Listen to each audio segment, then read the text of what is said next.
temas. ¿Por dónde quieren arrancar, Amado? Con respecto a los análisis posteriores que se hicieron después de la derrota en las PASO. ¿Están notando algún cambio en la política de ingresos? Yo noto un cambio muy potente en el ritmo de gestión. Me parece que hay un intento importante por retomar el comando de la agenda pública. Y esto en política es central. Cuando un gobierno pierde la centralidad de la agenda y empieza a funcionar atrás de otras agendas que no son las propias, se hace muy difícil cualquier avance en política. Entonces, la incorporación del mundo territorial, por ponerle un nombre, al gobierno nacional y al gobierno provincial, creo que busca eso, ¿no? Recomponer la agenda pública. En temas de ingresos no se está viendo grandes cambios, y creo que ahí está lo central de lo que es necesario para... sería poco importante revertir la elección, yo diría para revertir la situación en que dejó Macri la vida de los argentinos. Ahí yo no estoy notando grandes cambios. Vos estás viendo de alguna manera que se recuperó la iniciativa, se ve claramente, hay otra impronta, hay que ver si eso a dónde lleva, ¿no? Pero por lo menos se presentan proyectos de ley. Me gusta mucho lo del presidente yendo a las barriadas, sentándose mano a mano. La verdad que me gusta mucho ese esquema, ¿no? Porque un gobierno tiene que tener todo el despliegue de lo que significa la vida en la Argentina. Bien, Artemio, ¿vos cómo lo estás viendo? No, se conocieron los últimos números de pobreza, pero también los de distribución del ingreso. Con respecto al año pasado, el último trimestre, la verdad que la participación de los sectores populares, el 10% más pobre en particular, pasó de 1.5% de participar sobre el total del ingreso a 1.3%. Sigue cayendo la participación, al tiempo que el 10% más rico pasó del 31.7%, te voy a dar exactamente el número para al 32.3%. O sea que estamos viendo las consecuencias de la concentración del ingreso y el impacto de la pandemia también en la distribución, que explica que la pobreza se mantenga en niveles tan elevados, ¿no? 40.6% de pobreza, no baja del 40%, y al contrario, o sea, en términos distributivos, Argentina empeora de manera sustancial. Hay un tema distributivo muy, muy de base en estos niveles de pobreza que se mantienen durante tanto tiempo. Vos fijate que se terminan confirmando los números que nosotros veníamos haciendo y dando por aquí, de que, bueno, el ingreso familiar de los 9 primeros deciles, es decir, el 90% de las familias argentinas están en o por debajo los 140.000 pesos por mes. Como grupo familiar. Como grupo familiar en los 31 conglomerados urbanos, ¿no? Así es. El número impactante, porque si vos tenés un ingreso de más de 40.000 pesos, como ingreso per cápita familiar, estás en el 10% más rico. Exactamente. Lo cual... exactamente. En una familia que tiene 4 personas con ingresos. Claro. ¿No? Pero bueno, Artemio venía dando el número de la mediana, porque todos vemos el salario medio, pero la mediana es aún más baja. El salario que más se repite es más bajo que el salario medio. ¿Por qué? Porque por una cuestión estadística, en un promedio aritmético, los números extremos mueven mucho la media y no tanto la mediana. Entonces ahí vos tenés que la mayoría de la población argentina está alrededor de los 65.000 pesos. Sí, la mayoría. No, de la población argentina no, de los salarios formales del sector privado. Bueno, hay 2.300.000 trabajadores formales, según información de Horacio Robelli, que yo, por supuesto, tengo totalmente, le tengo fidelidad absoluta.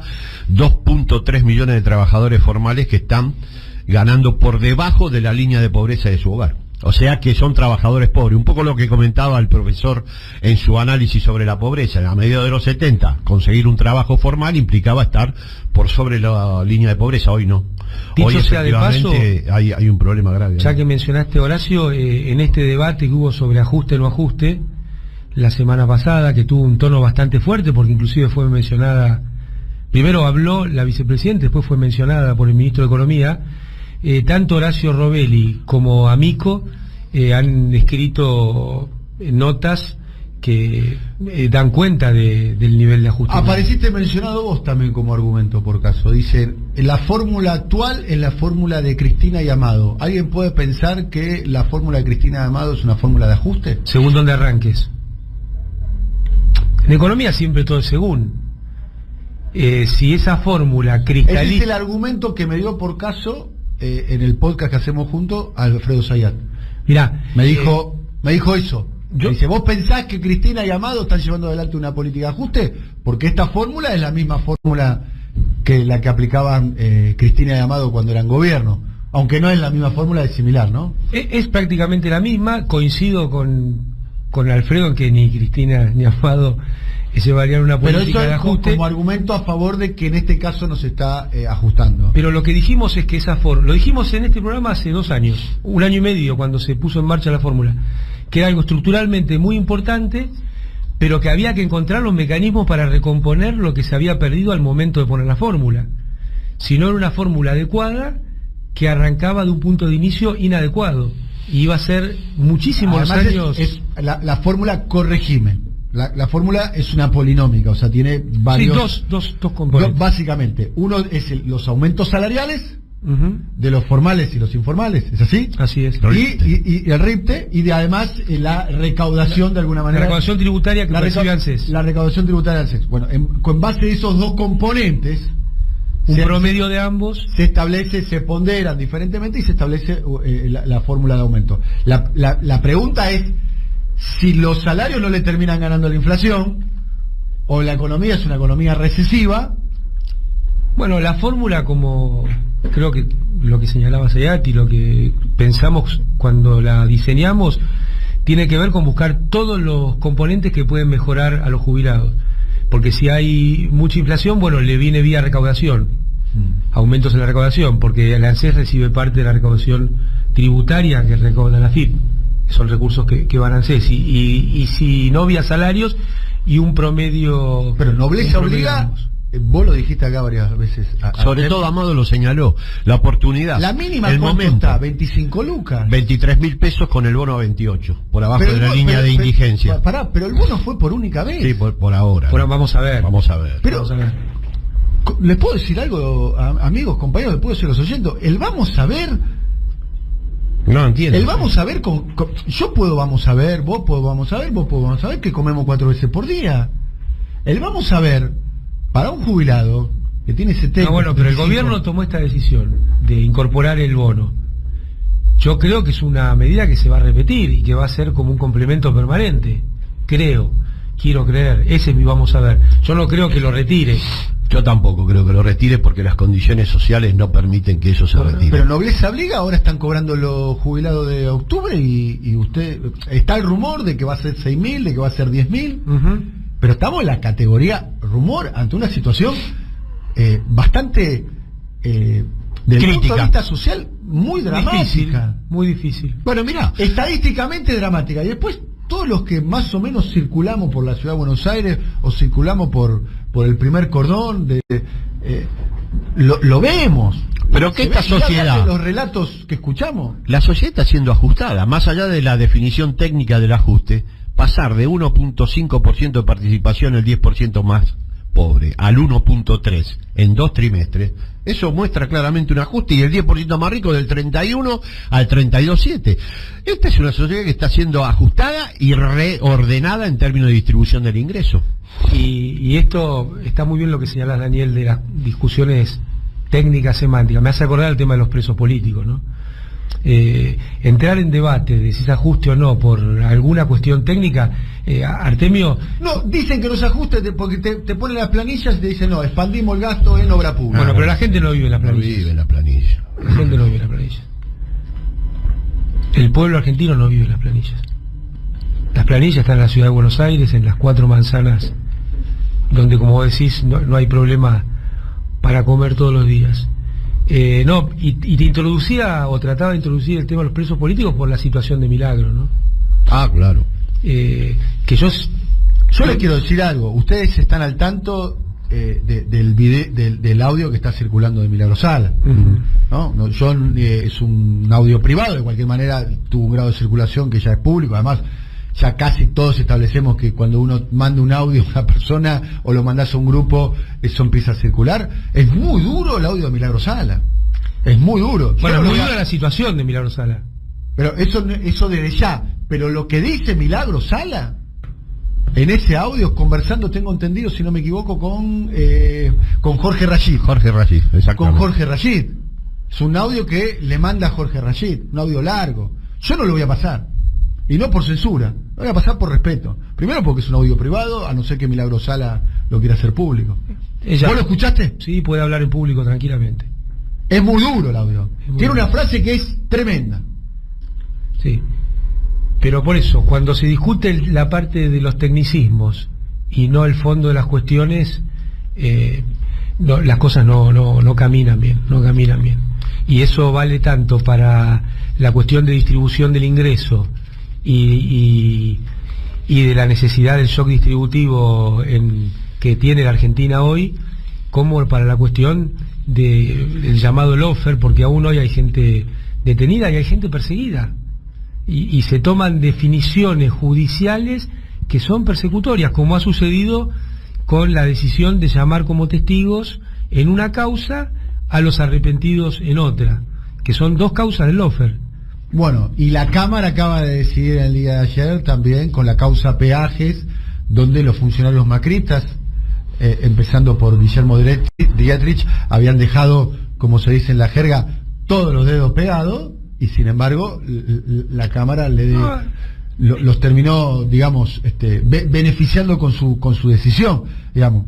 Es claramente, corregime vos, que vos tenés más información y además lo padeciste en carne propia, pero todo el dispositivo del lawfare sigue absolutamente intacto. Totalmente. A ver, y tu mamá también sería, ¿no? Porque fijémonos, agarremos el tema que quieran, pero el tema del blanqueo de la familia Macri todavía está en la Corte, hace 6 años. Pensá que, por ejemplo, la causa mía en la Corte circuló menos de un año y lo resolvieron sin mirarla. Una causa que tenía... Por artículo 280, lo desecharon. O sea, vos no sabés lo que opina la Corte sobre tu causa, la de Chicone. Y tenía un amicus curiae de Raúl Zaffaroni y otro de Julio Meyer. Ni los leyeron. Me parece que, por lo menos... ayer Raúl, en el Jueves de las Madres, en la Plaza de Mayo, lo decía, ¿no? Es increíble el silencio de la academia, de las facultades, de los grupos. Asterisco, me permitís. Tema UBA. El tema de la Universidad de Buenos Aires. Comodoro Pi salió de la UBA. Ahí también está el prestigio de la UBA. Obvio. Pregunto. No lo dudes. Ahí está el prestigio de la UBA. Ayer Raúl fue muy exacto con esto, ¿no? En ir a ese punto de lo que se está hablando. Dicho sea de paso, si me permitís, estamos organizando EVE, las madres, para el 17 de octubre, un encuentro en Plaza de Mayo para decirle no al Fondo Monetario Internacional. Nosotros no debemos nada. Yo traje, a colación de lo que Amado está refiriendo, que me parece centralísimo, un viejo video que, vamos, de paso hago un homenaje a Oscar Raúl Cardoso, el gran periodista de Clarín de Internacionales, ya fallecido. Padre de un oyente y ex miembro de la familia disfuncional de Siempre Soy, amigo y compañero, el querido Martiniano Cardoso. Te aviso que está escuchando, así que es para la emoción de él también. Escucha todos los días el programa. Era una entrevista. Gran referente nuestro, Oscar Raúl Cardoso, ¿no? Totalmente, bueno. Totalmente. Fuera de clase. Es un fuera de serie. Pero más allá de eso... Ese sí que es world class. Era un reportaje donde había un funcionario del fondo, el responsable en ese momento del Fondo Monetario. Claudio Loser. ¿No era Loser? No era Loser. Creo que lo nombran en el reportaje. Creo que sí. Junto con Cristina Pérez y obviamente Oscar Raúl Cardoso, reflexionando acerca de la crisis del 2001 y la responsabilidad del fondo en la crisis y la autocrítica que el fondo se hacía con respecto a su comportamiento durante la crisis. Muy interesante, muy aleccionador para saber cómo se comporta el fondo y cuántas veces hubo un fondo bueno en Argentina. El hombre que hizo los peores pronósticos sobre Argentina hoy se mostró más comprensivo. Hans Keller había dicho que iba a haber hiperinflación, que el peor de los escenarios era posible, pero hoy se mostró mucho más recatado y amigable. Hasta ensayó una especie de mea culpa, se puede decir, Oscar. Es difícil caracterizarlo como mea culpa. Él dijo, si hay alguna culpa, en la conferencia de prensa final, si hay alguna culpa, yo soy el principal responsable y la cargo sobre mis espaldas, textualmente. Esto no quiere decir que Horst Köhler crea que haya culpas para el FMI. Escuchemos este tramo de la conferencia, Oscar. But here I offer my mea culpa. He hecho yo la culpa. Yo cargo sobre mis hombros la culpa, pero le prometo a usted que, y por eso he venido aquí, vamos a escuchar mejor. Vamos a diseñar un programa entre todos, pero un programa que sirva para Argentina, bien claro, entendido por ambas partes, pero que sea en definitiva un programa de los argentinos. Debimos haber escuchado mejor a los argentinos. Debimos haber escuchado mejor, dice, pero también dice los problemas principales están en el país y dentro del país. Y son responsabilidades de ustedes, los argentinos. Los dos momentos más difíciles que cuentan las fuentes que accedieron a estas reuniones tuvo Horst Köhler en su reunión con el presidente, privada, y con organizaciones sociales, la Mesa del Diálogo Político, la gente del Plan Fénix, el Plan Económico Alternativo, fue a la hora de diferenciar o asignar responsabilidades. Köhler, si se mostró más comprensivo, si se mostró más dispuesto a tomar nota de las objeciones que los argentinos hacen a la ortodoxia financiera del organismo que él conduce, lo cierto es que no estaba dispuesto a absorber responsabilidades que él le dijeron dónde estaban y cómo reclamaban entonces por la corrupción en la Argentina. Pero también es cierto que las demandas concretas que trae para una economía que todavía la Argentina está por debajo del 30% de su rendimiento efectivo, con un 20% de desempleo, esas demandas, mayor ajuste fiscal, mayor superávit fiscal, pueden muy bien terminar condenando el programa que está empeñado en llevar adelante el gobierno de Kirchner. Concretamente se puede decir, argentinos van a tener más tiempo, pero las reformas las tienen que hacer. Exactamente, pero reformas hay veces que no son necesariamente compatibles con los dos objetivos básicos del gobierno: crecimiento de la economía y segundo, mantención o disminución de las inequidades sociales que padece la sociedad. Qué dignidad la de Oscar Raúl, torciendo la opinión de la periodista sobre las bondades del fondo y del funcionario. A mí lo que más me llama la atención del audio es la periodista tratando de condicionar lo que decía Cardoso y de reinterpretar a favor del fondo lo que decía el fondo. A mí me llama la atención en contra de la Argentina, que el camelo del fondo bueno, el sober del fondo bueno, que lo están instalando ahora también, ¿no? Claramente, con Cristalina Georgieva, viene de la Europa del Este, y como viene por Europa del Este, conoce la pobreza de cerca, y tiene una mirada muy diferente a la mirada tradicional del Fondo Monetario. Es dentro de la narrativa, a ver, nosotros lo venimos diciendo hace 2 años. Lo dijo Alberto Fernández y lo dice Guzmán. Bueno, y lo dicen muchos. Es mentira lo que haya un fondo bueno.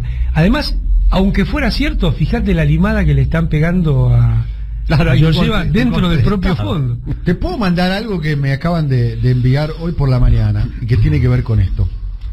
Walter Abarca, dirigente político, en su momento secretario privado de Néstor Kirchner. Sí, lo conozco, un saludo a Abarca. Bueno, dijo Walter Abarca, el título se llama Decile que no estoy. Me gustaría, intentemos llamarlo a Abarca, a ver si nos atiende y nos cuenta esto. Busquemos el teléfono de Walter Abarca. Gran marcador central. Ah, mira vos. ¿Tenés el teléfono de él? Pasáselo a... No lo tengo. Bueno. Dice Walter Abarca, la negociación con el fondo fue impresionante. Lo llamaban en nombre de Ann Kruger y él decía, Néstor, decile que no estoy. Así 10 veces, hasta que un día atiendo el teléfono y era la mismísima Ann Kruger. Era la mismísima Ann Kruger, que quería hablar con Kirchner. Entonces yo entré al despacho y con cara pálida de nervios le dije: doctor, Ann Kruger al teléfono.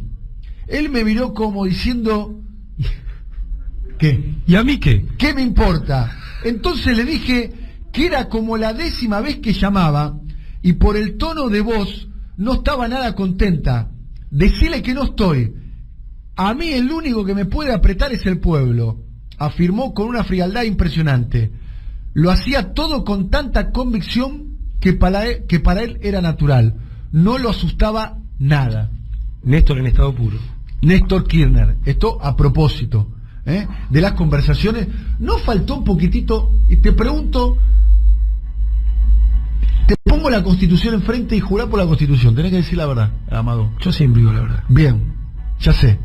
Pero te pregunto, ¿está incidiendo en el presupuesto 2022 el Fondo Monetario Internacional?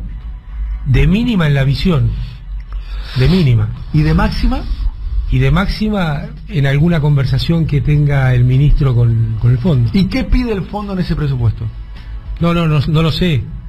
Pero lo que uno está viendo es menos jubilaciones en términos reales. El tema de las tarifas, un tema central para el Fondo Monetario, para el Banco Mundial, para esta dictadura del capital en la cual está sumido el mundo.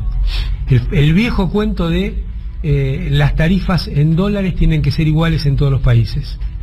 Eso está clarito en el presupuesto. Los salarios Bueno, yo mi respuesta sería, estoy muy de acuerdo con que las tarifas en dólares sean iguales en todos los países, si los salarios también. Claro. Si los salarios en dólares fueran iguales en todos los países, que las tarifas de los servicios públicos sean en dólares iguales en todos los países. ¿Pero está teniendo incidencia el Fondo Monetario en el programa de gobierno? Bueno, la visión fiscalista del ministro Guzmán tiene que ver con la visión del presupuesto público. Claro que te dicen, no hay margen de maniobra para otra cosa. Bueno, las reservas netas... Deja otro entonces. Las reservas... Siempre hay alguien que va a venir con alguna idea que te va a permitir avanzar sobre los márgenes que supuestamente... El posibilismo ese lo inauguró Raúl Ricardo Alfonsín a partir del 83 y nos hizo creer que vivíamos entre dos golpes de Estado, el anterior y el que iba a venir si no hacían lo que efectivamente era lo único posible de hacer. Eso nos mató. El posibilismo es el proyecto de los sectores dominantes en Argentina. Pero además, discúlpame una cosa, discúlpeme, lo voy a sacar de la zona de confort acá. A ver, parece. ¿Qué confort hay acá? A ver, este gobierno tiene esa narrativa, No se puede. Vicentín no se puede, Banco Nación no se puede, Ley de Medios no se puede, Reforma de la Justicia no se puede. Es un gran... Prefiero a Néstor Carlos Kirchner cuando dijo: no dejo mis convicciones en la puerta de la Casa de Gobierno. ¿Pero ustedes escucharon a Milagro Sala? ¿La escucharon, no? ¿Quién dice el no se puede? No se puede, es una construcción social. No, esto no es temperatura o presión atmosférica. Goran Terbor, que es un analista importante en la historia de filosofía y de la sociología, dice que lo primero que hace un discurso dominante es recortar el terreno de lo posible. Determina aquello que es posible y que no es posible, y a partir de ahí, eso es un universal. Es para el conjunto. Bueno, es una construcción política e ideológica. Claro. Y a eso le agregaría que la herramienta que termina de cerrar el cepo de esa construcción es el endeudamiento.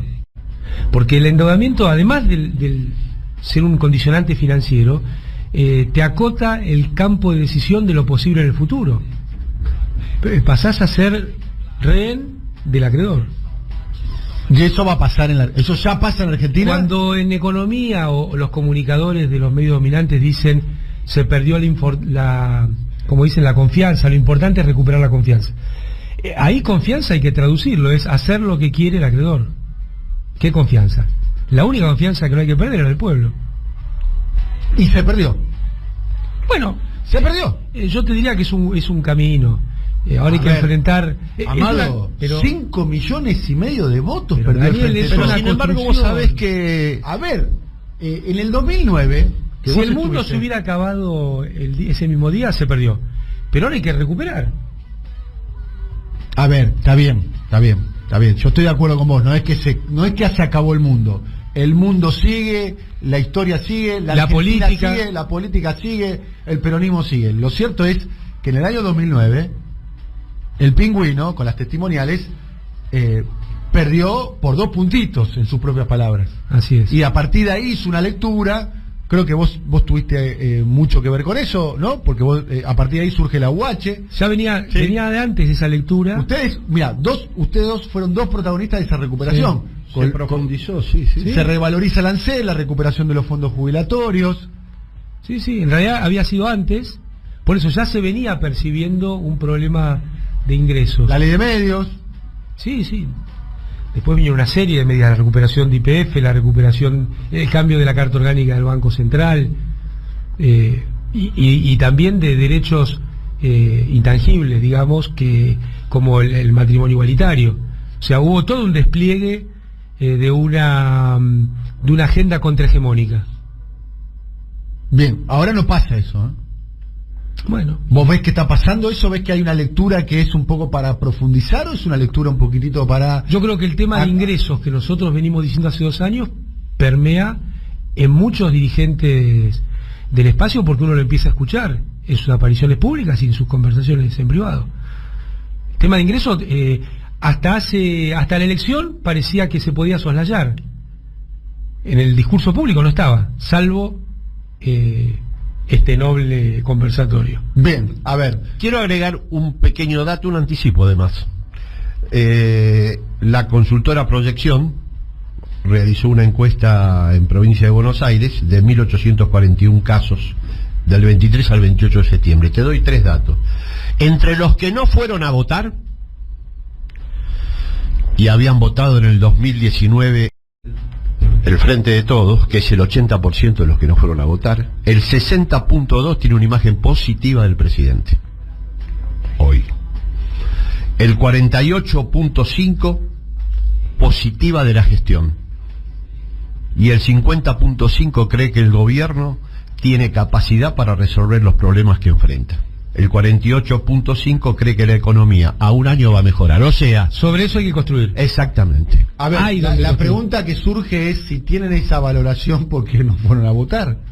Bueno, evidentemente tienen valoración del precio. Bueno, pero pero no se corresponde. Resulta poco verosímil, Artemio, si se me permite el razonamiento. No, yo creo que es verosímil. Dice que la economía va a andar bien, que el presidente es 60 puntos imagen positiva, que la gestión anda bien. En ese grupo. Pero me quedé en el grupo de los que votaron al Frente de Todos, bueno, no se vieron motivados porque yo creo que efectivamente la crisis de ingresos existe. Lo desacoplan al presidente de las tomas de decisiones, yo creo que con bastante justicia, le asignan responsabilidades a otras áreas y sin embargo mantienen esperanza de que una alternativa al neoliberalismo en Argentina es posible. Yo creo que es bastante coherente. Ya al no ir a votar a Macri como alternativa opositora, dieron una lección de madurez cívica. Yo creo que estos datos corroboran eso. No hay animadversión hacia el presidente, al contrario, hay confianza. Lo que pasa es que, ¿sabés qué pasa? Lo que decíamos al inicio, la situación de ingresos no habilita a que esa esperanza se concrete y se materialice en una opción de voto y un sostenimiento electoral. Esperemos que en noviembre efectivamente un sector de estos que no concurrieron puedan darle nuevamente el ok al gobierno. No creo, Daniel, 2 cosas. Puede ser cierto, ¿no? Después, no, es cierto porque surge de una encuesta muy representativa. Ahora, no necesariamente una buena imagen implica que vos vas a sostener con el voto la gestión del gobierno. Hay otros componentes. Eso era algo que a mí me parece siempre señalaba, ¿no? La diferencia entre una buena imagen y la decisión a votar. Yo lo que te diría es que no solo está el problema de ingresos actual, sino que desde el área económica no se viene explicando cómo se va a solucionar. Entonces esas dos cosas confluyen en, creo yo, en este resultado que nos muestra Artemio, ¿no?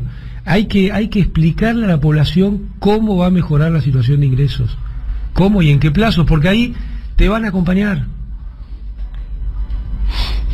Bueno, preguntan acá, a mí me cuesta creer un poquitito, para mí 5 millones y medio de votos. Esta familia es disfuncional. No, 5 millones, yo creo que, insisto, vamos a ver qué pasa en noviembre y demás, 5 millones y medio de votos por el Frente de Todos.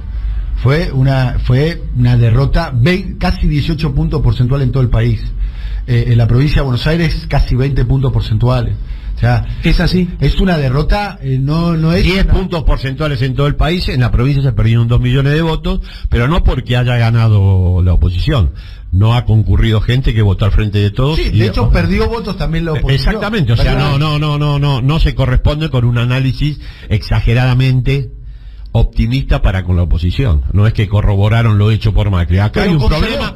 A ver, la oposición tuvo un mérito que el oficialismo no tuvo, que es casi conservar, primero, unida su fuerza, agregar actores, Manes, Stolbizer, Milei como una colectora. Eso es central. Sí. Tuvo una expertise, o sea, el oficialismo perdió. Perdió Randazzo, perdió a Moreno, las cositas, un puntito y medio, todo suma, a fin de mes suma todo. Sí, después esos juegos medio de doble vía, tipo Levita apoyando a Schiaretti en Córdoba, ¿no? Está bien, pero eso es toda capilla, todo palacio. Lo que perdió es la expectativa y la aspiración de la gente por una vida mejor en un sector importante de la ciudadanía que efectivamente le había dado crédito en 2019. Hay que recuperarlo y eso está vinculado estrictamente a la cuestión de ingresos. No se puede ir a elecciones con el salario más bajo en términos promedio del último lustro, con jubilaciones, pensiones bajo la línea de indigencia, con un salario mínimo que cuando se actualice en febrero va a volver a estar debajo de la línea de indigencia. Así es muy difícil. Bien, ¿qué opina la AA, Artemio Amado, sobre el proyecto agroindustrial presentado en el día de ayer, Amado? En términos políticos es muy importante empezar a sumar a sectores que le fue bien siempre con este espacio político y sin embargo han sido refractarios en acompañar. Y me parece que esta ley tiene la virtud de entender que no hay una cosa que es el campo, sino que hay muchos sectores que integran esa entelequia, o subsectores si querés, y tiene una búsqueda de poder segmentar la propuesta política para todos y cada uno de ellos. Sin conocerlo en profundidad, conozco lo que se ha anunciado, simplemente te diría estas dos cosas, ¿no? Es una de las cuestiones que es un avance en tomar control de la agenda política y en interpretar que hay distintos sectores que algunos van a acompañar al Frente de Todos en tanto y en cuanto se sientan contenidos en las políticas públicas. Sí, totalmente de acuerdo, creo que hay que profundizar en esa dirección, es un primer paso, hay que ir hacia los pequeños y medianos productores, creo que hay que incorporar a otros actores. Y Julián tiene experiencia en esto, el ministro Domínguez, porque bueno, fue ministro de Cristina Fernández en momentos difíciles de la relación contra el agro, ¿no? Bueno, los oyentes acá opinan, ¿no? Hay mucha calentura con el gobierno, los oyentes. Yo los voté y sabía que esto iba a pasar, pero con las medidas que están tomando no me dan ganas de votarlos. Arreglaron con el fondo y no con el pueblo, no investigan a nadie por la deuda. Después otros mensajes. Bueno, que nos acompañen voy a pedir el 17 de octubre, ¿no? Es justamente la convocatoria, Amado, ¿por qué es? Es por el tema de la deuda y es porque además acá se hizo una denuncia penal que la hizo ni más ni menos que el presidente de la Nación. Entonces no puede haber un acuerdo con el fondo en tanto y en cuanto no se resuelva esa denuncia penal.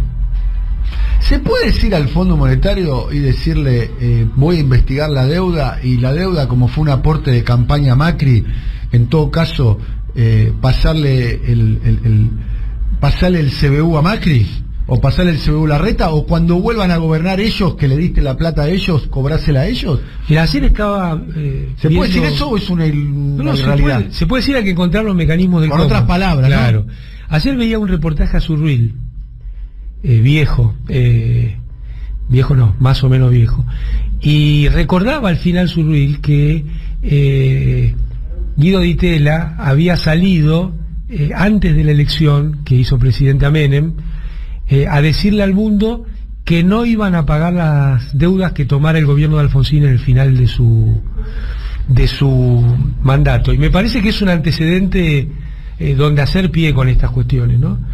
Porque está claro que el Fondo Monetario excedió todas sus atribuciones, incluso su propia carta orgánica, O sea, pero eso no está del todo claro. Está mencionado, pero no hay nadie que se ponga al frente y lo diga con toda claridad. Lo dijo el presidente y lo denunció penalmente.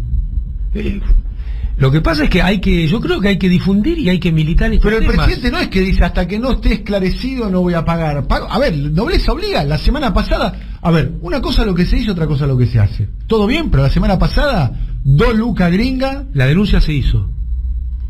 ¿Y quién la impulsó la denuncia? Lo único que lo impulsó fue Félix Kraus. O sea, a ver, hay una comisión bicameral en el Congreso, o sea, hay una movilización, se presentó, no sé... Bueno, la movilización vamos a intentar hacerla nosotros. Y otra vez aparece Eve como el faro en estos temas, ¿no? Así que yo creo que tiene que tener un acompañamiento muy fuerte, porque como veíamos en la nota de Cardoso, como veíamos en cada vez que habla el profe Viñaski, como hemos relatado aquí en el conversatorio, cada vez que el fondo metió la mano en la Argentina, a la Argentina le fue, a los argentinos y a la Argentina le fue muy mal. Los escalones de pérdida de ingresos, los escalones de desindustrialización, los escalones de empeoramiento en la distribución del ingreso, los escalones de condicionamiento de la posición política argentina en el concierto mundial, los escalones de apertura indiscriminada a importaciones que destruyeron el trabajo argentino y a las empresarias y empresarios argentinos, vinieron de la mano del Fondo Monetario Internacional. Y pérdida de derechos también. ¿Y tuvo incidencia el Fondo Monetario en el presupuesto que se está ejecutando ahora? Ya te lo contesté. Yo te pregunté en el año que viene, ahora te estoy preguntando el de ahora. Mirá, el presupuesto que se está ejecutando tenía una meta de déficit fiscal bastante razonable si no hubiera habido pandemia.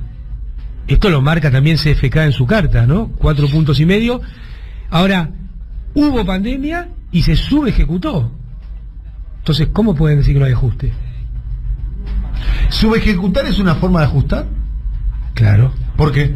Porque son partidas que el presupuesto, o sea, que el Congreso de la Nación habilitó a la propuesta del Poder Ejecutivo Nacional a ser ejecutadas y que no se está haciendo.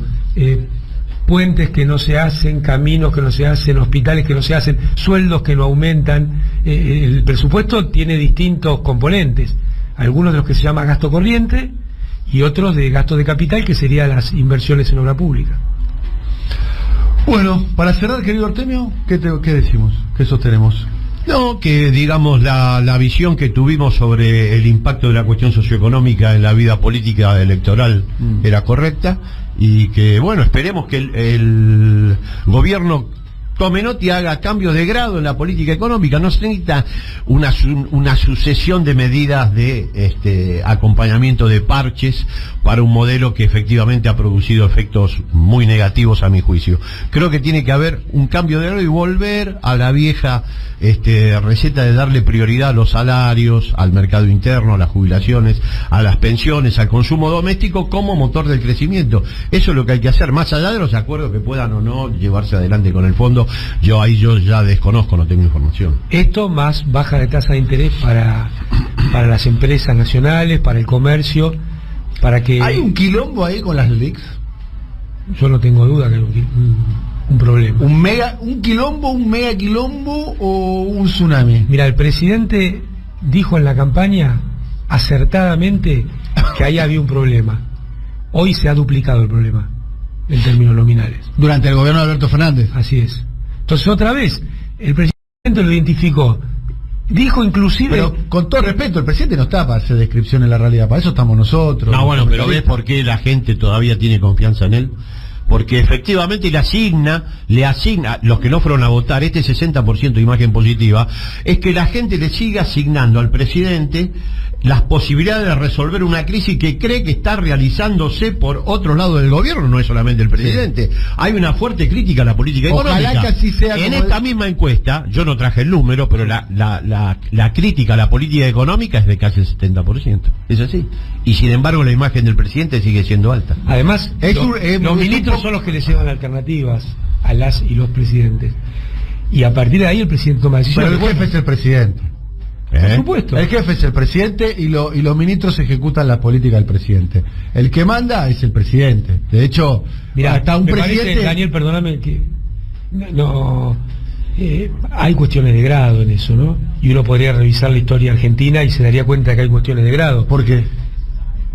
¿Cuál sería el ejemplo? El presidente no sabe, ningún presidente, ninguna presidenta sabe todo de todos los temas. Sí. Por eso hay ministros. Bien. Entonces los ministros son los que llevan las alternativas para la toma de decisiones del presidente. Si los ministros tienen una visión, o algún ministro tiene una visión acotada de su área y no quiere, no se anima o no puede pensar por fuera de esa visión para resolver los problemas, no, el presidente... Vamos a dar un ejemplo para si no hablamos en abstracto, ¿no? Porque si no hablamos en abstracto. Se discutió a fines del año pasado, ante el presupuesto, si iba a haber un IFE 4 o un IFE o no. Sí. Bien. ¿Qué se decidió? No hacerlo. ¿Por qué? Porque las alternativas y la argumentación que llevó el ministro seguramente convenció al presidente. Claro. Bien. ¿Y qué hizo el presidente? ¿Puso el IFE 4 o no puso el IFE 4? El gobierno no puso en marcha el IFE 4. Por eso. ¿Y eso es bueno o malo, digamos? Malo. ¿Ayudó o perjudicó al gobierno? Daniel, eso no altera en el la 2009 visión. se discutía la asignación universal antes de la derrota. El presidente, asesorado por especialistas, decidió que en ese momento no correspondía la asignación universal. La presidenta, perdón. Una vez producida la derrota, obviamente tomó la decisión Cristina Kirchner de incluir la asignación universal, porque tuvo otras escuchas y efectivamente la experiencia de la práctica. Y vos medías la imagen de Cristina antes y después de la elección y no que había cambiado de manera drástica. Yo creo que hay cierta autonomía entre la figura presidencial y sus funcionarios, y cierta autonomía en la asignación de responsabilidades por parte de la opinión pública, pero bueno, ¿qué es eso? Bueno, a mí ustedes son los que saben, vos fuiste vicepresidente, ministro. Escúchame, uno aporta lo que sabe. Usted comparte la experiencia. No, vos estuviste con... Mira, acá los que saben... Vos estuviste con Néstor Kirchner muchas veces. Vos fuiste vicepresidente y ministro de Economía.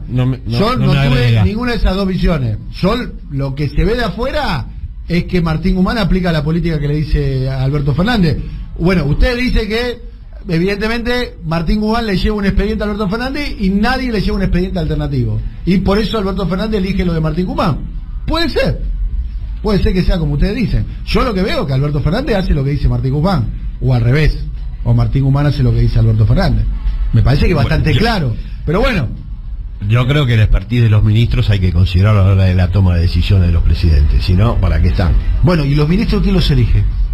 Sí, está bien. Yo creo que puede... ¿Qué responsabilidad tiene el presidente? Bueno, pero vuelvo a insistir. Acá se eligió a Graciela Ocaña como ministra de Salud. ¿Se eligió? Sí. Bueno. ¿Y la imagen de Cristina cambió? ¿El liderazgo de Cristina cambió? ¿El volumen histórico cambió? No. Bueno, uno se puede equivocar. De hecho, en una gestión toma decisiones equivocadas. Yo te diría muchas veces. Lo saqué de la zona de confort a los dos, porque estaba acá. Está bien, estaban diciéndome que lo que decís es muy pertinente. Se evapora el agua. Hay mucha gente que efectivamente piensa así y con toda pertinencia. No, pues yo pienso así desde el desconocimiento. Yo soy un observador. Pará, porque no te metas en tu zona de confort. Porque esto va a ser de ida y vuelta. Desde desconocimiento. ¿Lo tenemos a Abarca, no? ¿A Walter Abarca? A ver.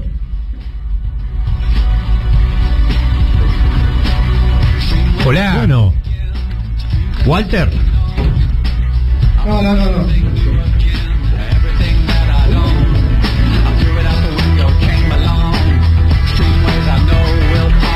Qué pena, quería el testimonio de Walter Abarca, a ver si nos contaba cómo fue la negociación esa con el fondo. Lo debemos. Para la próxima. Lo buscaremos. Estuvo acalorado me gustó. Sí, estuvo acalorado. Siempre está medio acalorado. No, pero este en particular, me gusta que es en vivo y todo. Y los oyentes no saben cómo están, Están en llama los oyentes, realmente, dando sus... Lo que no se puede perder de vista es la alternativa que hay en la Argentina al frente de todos. Eso tampoco se puede perder. Una alternativa precivilizatoria. Una alternativa destructiva. Exactamente. Absolutamente. Te escuché decir, Daniel, que soy oyente también de este gran programa en Radio Madres. Como diría Charly García. ¿Cuál de todas? Vamos a Charly. Bueno, anécdota que me contaste vos. Yo no te cuento. Yo no te cuento mis problemas. No, que este mes cumple años Charly García, Cumple, sí, 70 años. 70 años, sí. ¿Qué querías decir que escuchaste el programa? No, ¿qué haría Larreta? Hay que ir pensando si alguna vez la situación lo pusiera como presidente de Argentina. Bueno, ya anticipó, indemnizaciones no, baja de salario, bueno, un poco están anticipando hacia dónde va. Y Daniel le agregó una cuestión muy menemista, porque claro, Rodríguez Larreta fue el gerente general de ANSES con Carlos Menem. No, pero ya ya hay sectores del propio oficialismo, de la política, ya tendieron los puentes de diálogo con el larretismo, No sé. Bueno, está bien. Y habrá. Hay muchos que piensan, la alternancia. Había muchos que decían la derecha moderna vino a quedarse. Bueno, muchos, están de los que creen que ahora Larreta es el regreso de los muertos vivos. Entonces es así como, pero moderado porque apareció una versiones como de el PC, ultraderecha. como el PC en la dictadura que decía Videla es un general democrático, ojo que puede venir Pinochet, o los movimientos sociales que decían banquemos a Macri porque puede venir Melconian. Sí. Mirá Melconian las cosas que terminó contando. Bueno, están los que dicen mirá que hay que cerrar con Larreta porque puede venir Milei, Bueno, pero ese es un discurso bastante poco creíble. Está bien, puede haber. Bueno. No me extrañaría. Además es entrar en el anzuelo de la carnada que te ponen para que la derecha aparezca centro. Bueno, por ahí anda Garay. Ahí está el gran. Muchos están sosteniendo. Dirigentes políticos no pueden caer en esa. El entorno del presidente está lleno de larretistas, Bueno, no sé. Ya eso no conozco. Eso desconozco porque yo estoy totalmente en otras funciones desde. Bueno, está lleno de personas con diálogo fluido del ecosistema del cogobierno con Larreta en la ciudad de Buenos Aires. Bueno, un cigarrillo y un diálogo con Larreta no se le niega a nadie. Bueno, mi amigo Larreta lo definió públicamente, ¿no? En una reunión, mi amigo Larreta o mi amigo Horacio, y después le hizo pues le puso la denuncia por el endeudamiento indebido de Macri. Llevó adelante una denuncia que no se desprende de mi amigo nada. No, bueno, hay que aceptarlo eso también. Es una coalición, hay tensiones, efectivamente estamos viendo una parte, digamos, quizá la parte menos simpática de las políticas de coaliciones, pero bueno, hay que aceptar que estamos en un gobierno en tensión, en un gobierno amplio, plural, y el presidente es el emergente de eso, pero me parece que responsabiliza del conjunto de las políticas exclusivamente al presidente, inclusive de la política económica. Pasarle la encuesta esa que se va a poner contento, que de todos los que no fueron a votar, el 60% tienen. No, de todos los que no fueron a votar, no. De todos los que no fueron a votar y habían votado al frente de todos. ¿Ves como ya? Bueno, es una muy buena, igual es una gran noticia. Es una gran noticia, tiene una muy buena imagen positiva en los que se quedaron en la casa. No ha perdido la gente la esperanza y además porque la gente sabe que lo que tiene enfrente Alberto Fernández es precivilizatorio. Sí. Así es. Realmente. El tema es si alcanza con que lo peor es Macri es peor. Si lo único que cohesiona al frente de todo es que lo demás es peor, no alcanza. Hay que ver si alcanza, ¿no? Capaz que pareciera así que no está alcanzando, Porque estoy de acuerdo con vos en eso. Porque además una cosa es la discusión que teníamos en abstracto, nosotros acá, y ustedes planteando el tema del ingreso, y se acuerdan que yo les bromeaba y les decía, che, vengan con una novedad. Era una novedad, ¿no? Bueno, mirá. Bueno, pero a partir de las pasos se verificó, ¿no? Así es. O sea, no es una especulación abstracta de cuál va a ser la reacción frente a esta política. Ahora es bueno, les agradezco mucho el intercambio que se hayan prestado a conversar acá. Bueno, gracias a vos. Será hasta la próxima. Vamos a saludarlo acá.